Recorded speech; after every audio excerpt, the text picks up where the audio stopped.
I think, I've always thought that anger is one thing that eats up a person's insides, and hate.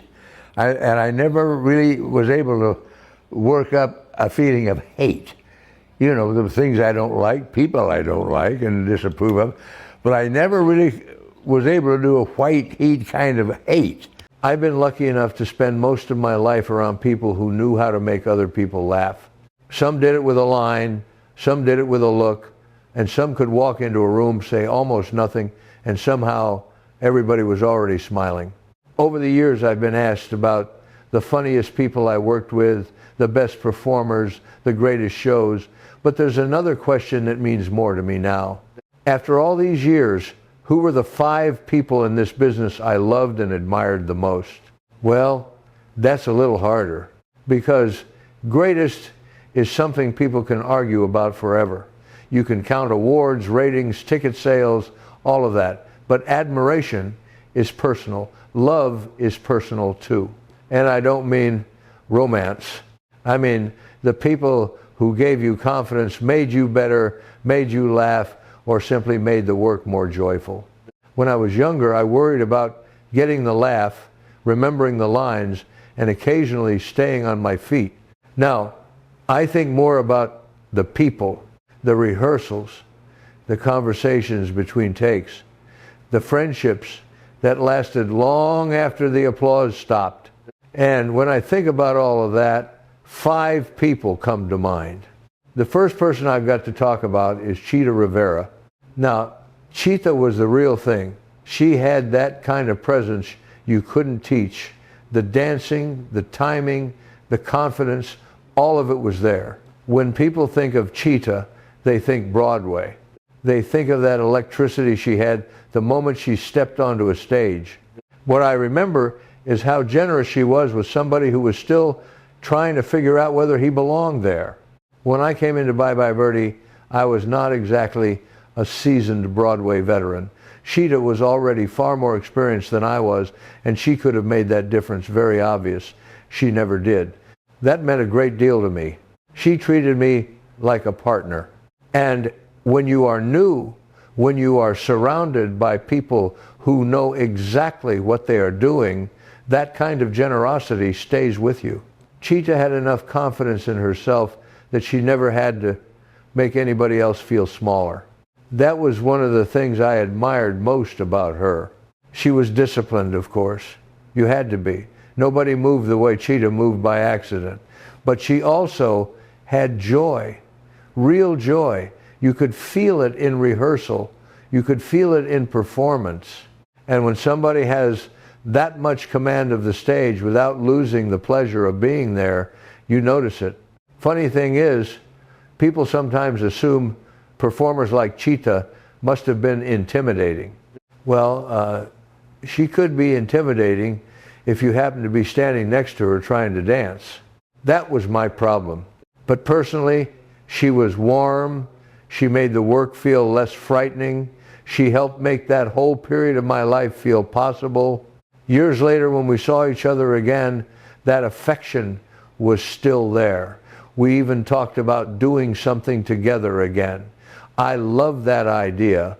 The thought that after all those years, 2 people could still look at each other and think, maybe we've got one more show in us.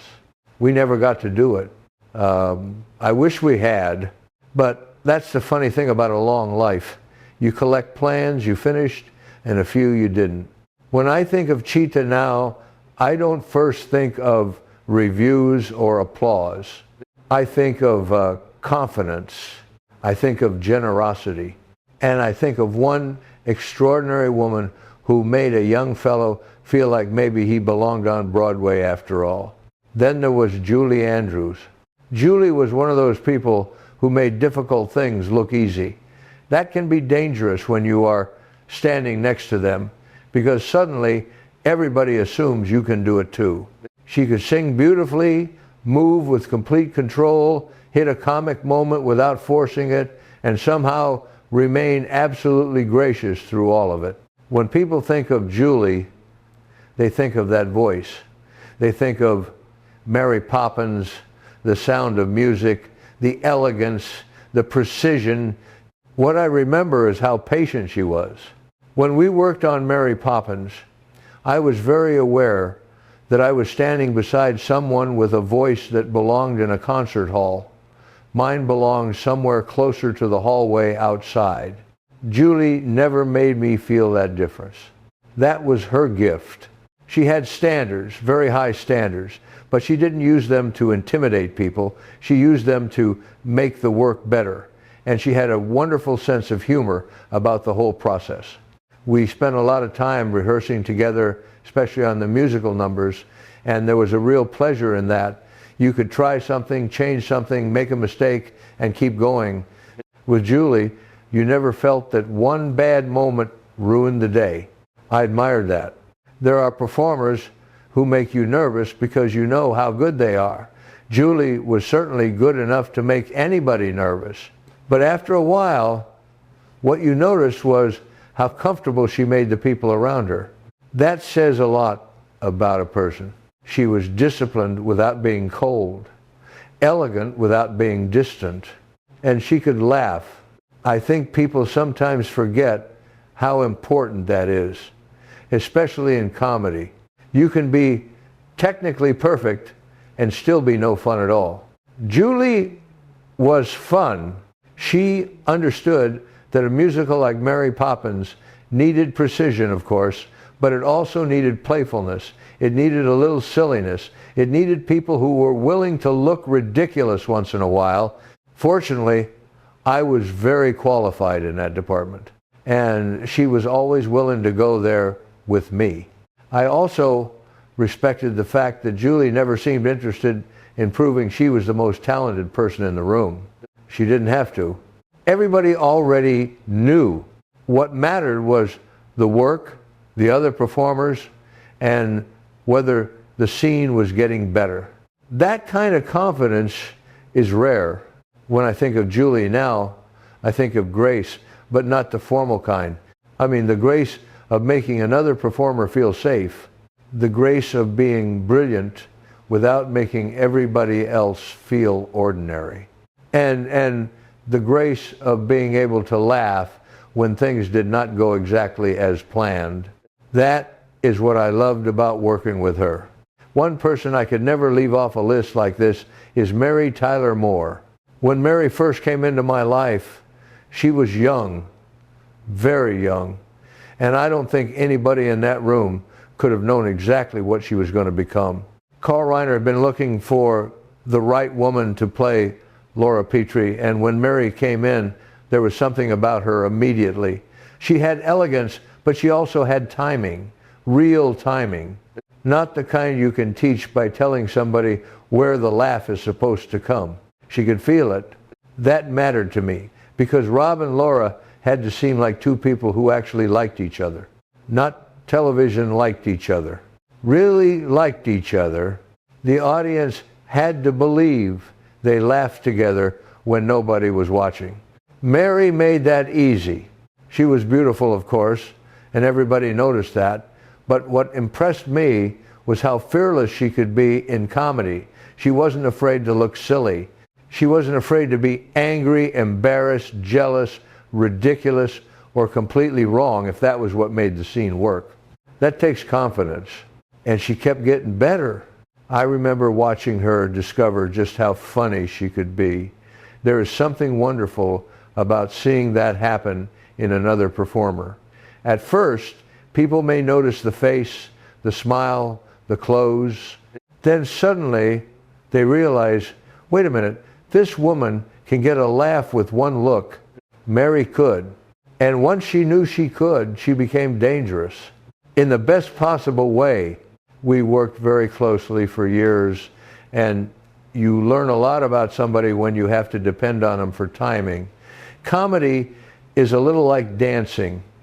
If one person rushes, both people look bad. Mary listened. That may sound like a small thing, but it is one of the biggest compliments I can give an actor. She listened. She reacted. She didn't just wait for her next line. And because of that, our scenes could breathe. People have told me over the years that Rob and Laura felt like a real married couple. I always took that as a compliment to Mary. She brought warmth into those scenes. She also brought intelligence. Laura Petrie was never simply the wife standing in the kitchen waiting for Rob to come home. Mary made sure there was a whole person there.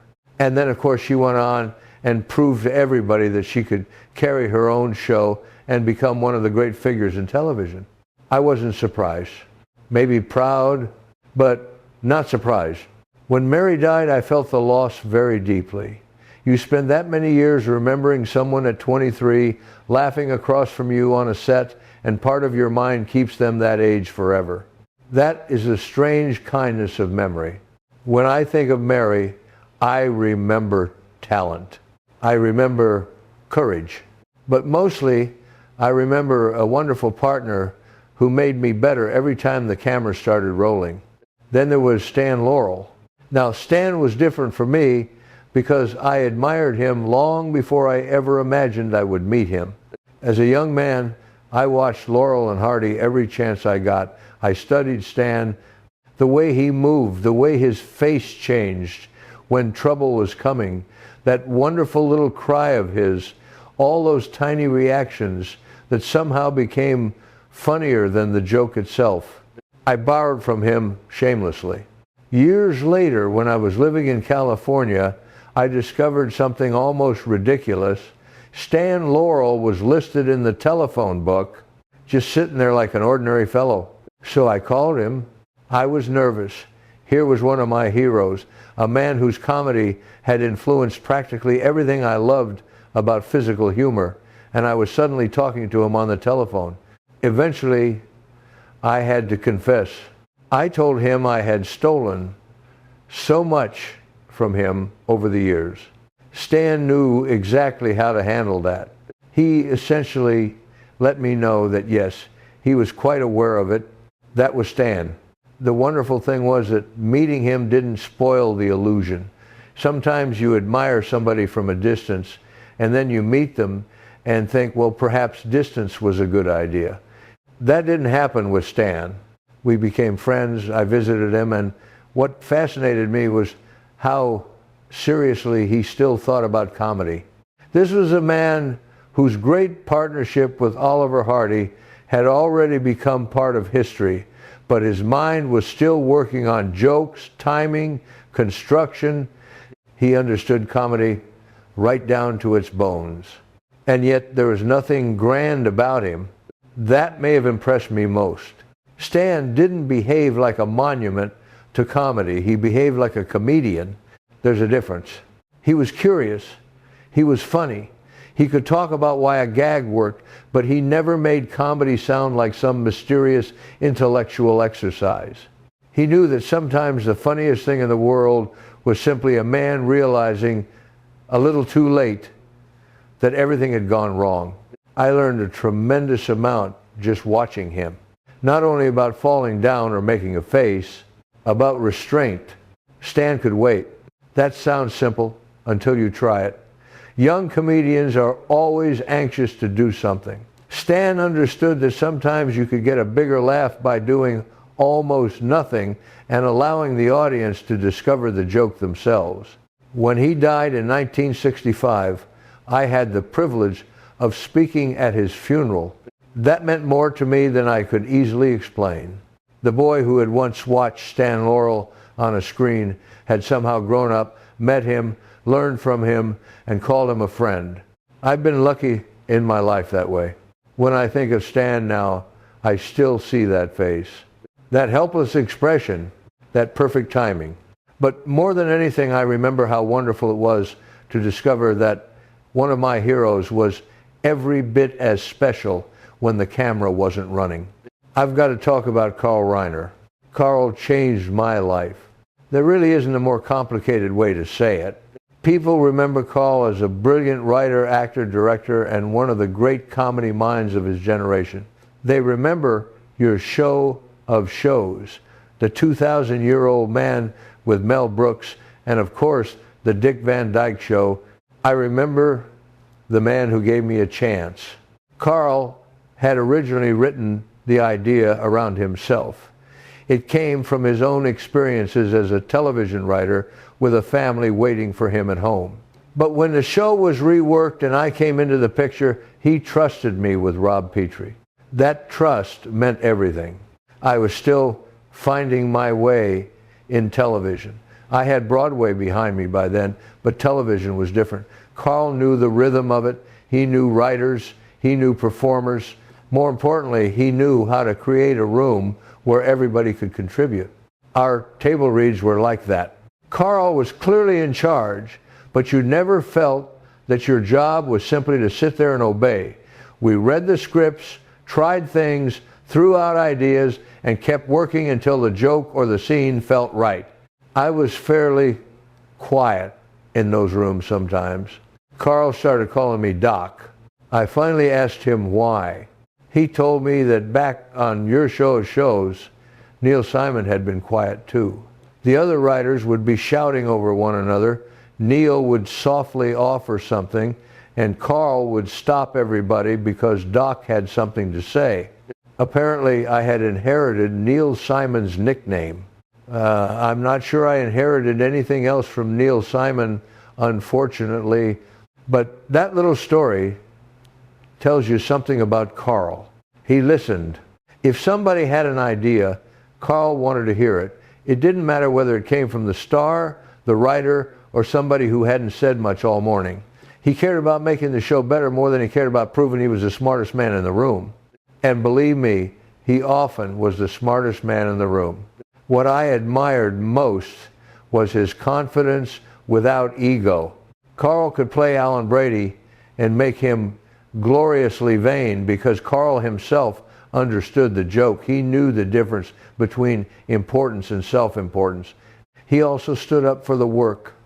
He had convictions about what comedy could say and what television ought to be allowed to do. Even many years later, I still admired that courage in him. Our friendship lasted long after the series ended. That may be the best part. A television show can give you a career. If you are extraordinarily lucky, it can also give you people you keep loving after nobody is calling for another take. When Carl died, I didn't just lose the creator of the Dick Van Dyke Show. I lost an old friend. CBS later remembered me among the longtime friends who spoke about his life and career, and that description felt exactly right. Carl gave me an opportunity when I needed one. Then he gave me something even better. He gave me his trust. And I never stopped being grateful for either one. When I think about those 5 people now, I don't really think about careers first. Sheeta gave me confidence when I was still wondering whether I belonged on Broadway. Julie showed me what grace looked like when talent and kindness lived in the same person. Mary gave me a partner I could trust completely. Somebody who could turn a simple scene into something people would still remember decades later. Stan was the hero I copied as a young man and somehow became lucky enough to call a friend. And Carl gave me the chance. That changed everything. You live long enough, and the strange thing is, the applause becomes very quiet in your memory. You don't hear the ratings. You don't see the reviews. What you remember is somebody laughing during rehearsal, somebody helping you through a difficult day, somebody giving you a chance before you were certain you deserved one. I've had more good fortune than any man has a right to expect. But the greatest part of it was never the shows. It was the people standing beside me while we were making them.